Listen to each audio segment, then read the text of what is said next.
美瑛町は北海道のほぼ中央に位置し、十勝岳連峰の山麓に広がる町。面積は東京23区と同じくらいあるけど、人は1万人しかいない。特に広大な農地が織りなす美しい景観は丘の町として知られ、年間約170万人もの観光客が訪れる。 CM や映画のロケ地になりまくってる。美瑛町最大の魅力は四季折々に姿を変える美しい農村景観。小麦や天菜、豆類、じゃがいもなどさまざまな農作物が栽培される畑がまるでパッチワークのように色鮮やかな丘陵地帯を彩る。パッチワークの道。 CM 撮影地としてセブンスターの木、ケンとメリーの木も有名。なんまら綺麗で写真愛好家にも人気のスポット。日本で最も美しい村連合美瑛町は、この美しい景観を次世代に伝えるための取り組みを積極的に行っているんだ。美瑛町には十勝岳連峰の火山活動によって生まれた神秘的な自然スポットが点在。アップルの壁紙に採用されたことで世界的に有名になった青い池。青い池の近くにある珍しい地下水害輪の割れ目から湧き出る滝、白ひげの滝。有名スポットが多い中、やっぱり超華やかなここ。正式名称展望花畑色彩の丘。7月から9月にかけてのラベンダーシーズンは多くの観光客でにぎわうハイシーズン。多くの花が一斉に咲き誇るこの時期は、色とりどりの花畑を見ようと国内外からたくさんの人が集まる。バスツアーで旭山動物園や青い池、ファーム富田などと一緒に色彩の丘を巡るプランも。すんごいバスの数、国内外からといっても外国の人たちの多いこと。は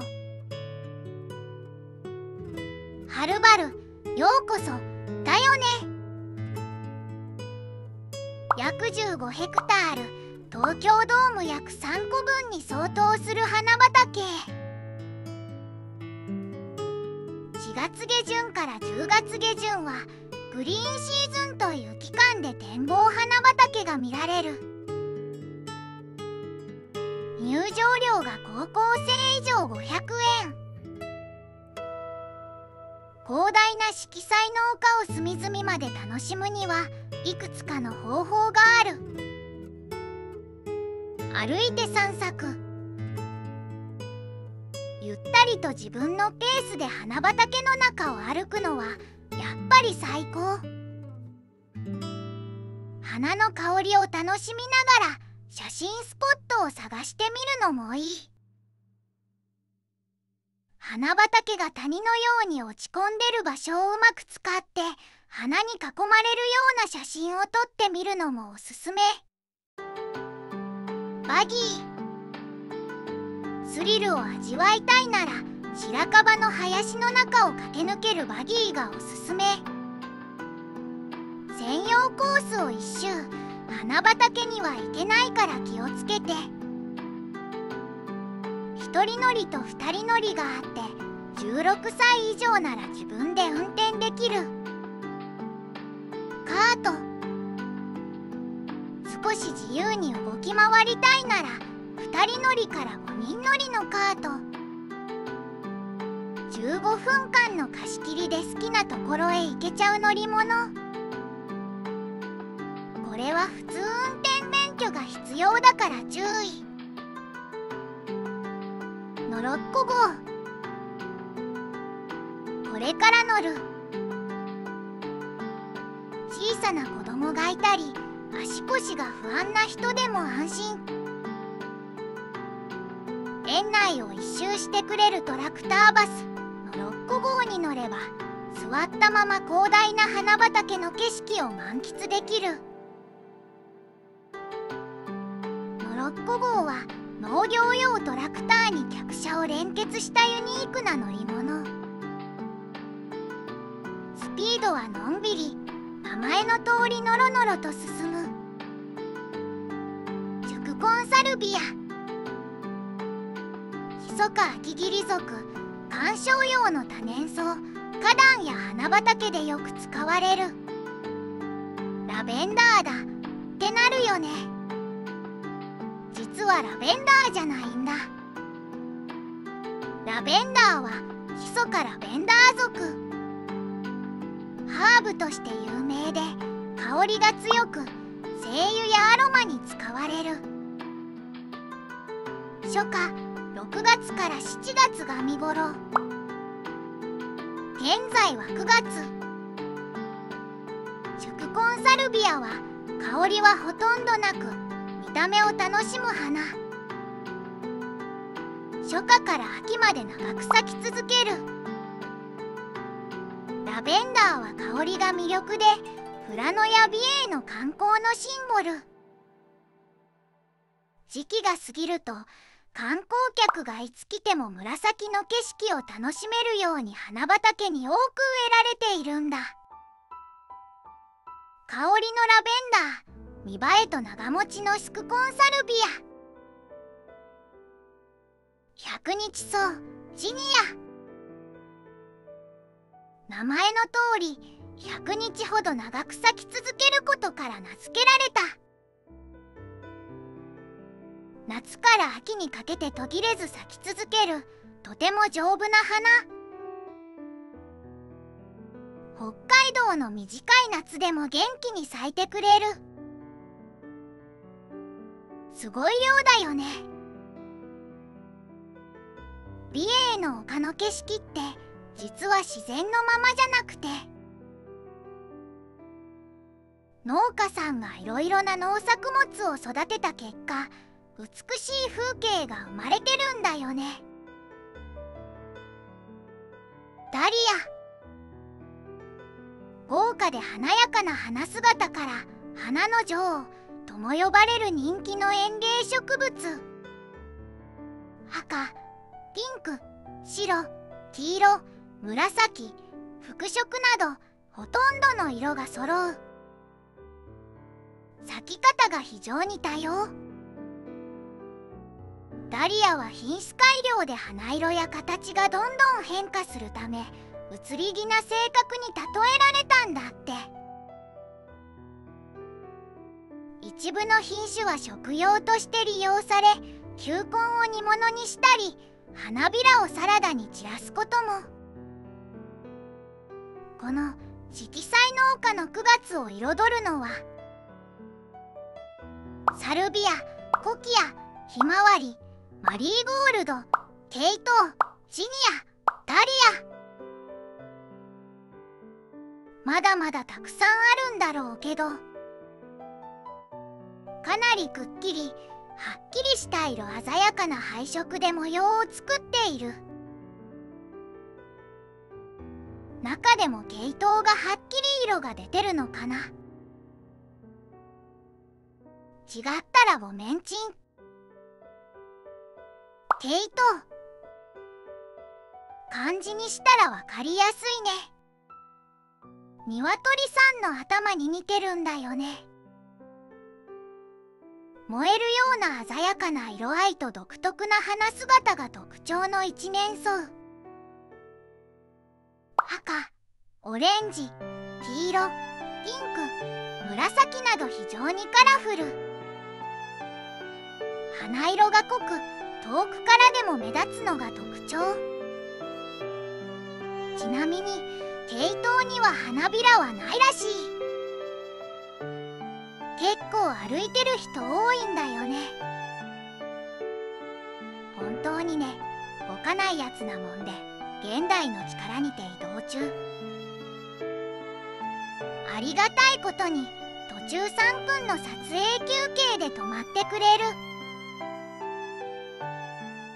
一番全体が撮れるところで止まってくれてると思ったら、運転手のおじさんが急にキレて走り出す。なんやと、ちょうど角度的に動画に映ってなかったんだけど、男性2人が花畑に何かしたみたい。全力疾走のおじさんがこっちに聞こえるほど怒る。ダメだよ、ダメダメ。ノーノー。何があったのやら。花畑は農家さんが育てているもの、通路以外は立ち入り禁止。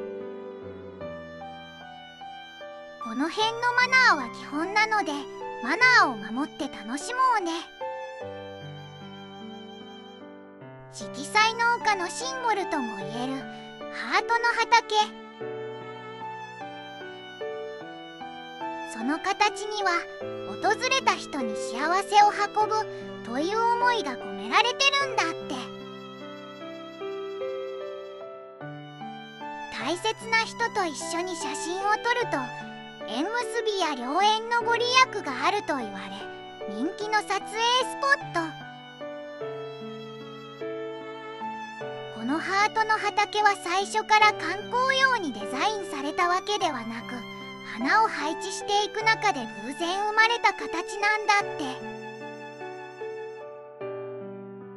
それがあまりにも美しかったため、現在のハートの畑として定着らしい。どんだけ色彩農家の花々は土壌や天候に合わせて毎年少しずつ植え方を変えている。だから同じ季節に訪れても去年と今年では色合いやラインが微妙に違う。何度来ても新しい発見があるのが魅力。ノロッコ号から広がる花の絨毯を楽しんだ後は色彩農家のもう一つの名物、アルパカ牧場。ぜひアルパカさんにも会いに行って。今回は時間の都合で行けなかったので軽く紹介だけ。高校生以上は500円で会えるよ。100円で餌を購入してあげられる。アルパカは南米アンデス地方標高3000メートル以上の高地で暮らしてきた動物。厳しい自然環境に適応するために生まれた分厚くて柔らかい毛は神様からの贈り物とも言われ、セーターやマフラーなど高級繊維として世界中で珍重されている。色彩農家にいるアルパカたちは観光客にとても慣れていて、柵のそばに行くと首を伸ばしてこちらをじっと見つめたり、餌をねだる姿を見せてくれるらしい。アルパカはとても穏やかで温厚な性格。でも驚いたり不機嫌になると唾を飛ばすことがある。これは仲間同士の縄張り争いのサイン。人間にはあまりやらないらしいけど、見られるのも稀らしいからどうせなら見たいもんだ。売店ではアルパカグッズや地元の名産を使ったおラフト作品などお土産にぴったりの商品。ここでしか買えない限定品も。レストランには北海道産の食材を使ったメニューが豊富にある。じゃがいもを使ったコロッケやカレーなど、メロンソフトやラベンダーソフトが人気の中、個人的好みは断然ラベンダーソフト派。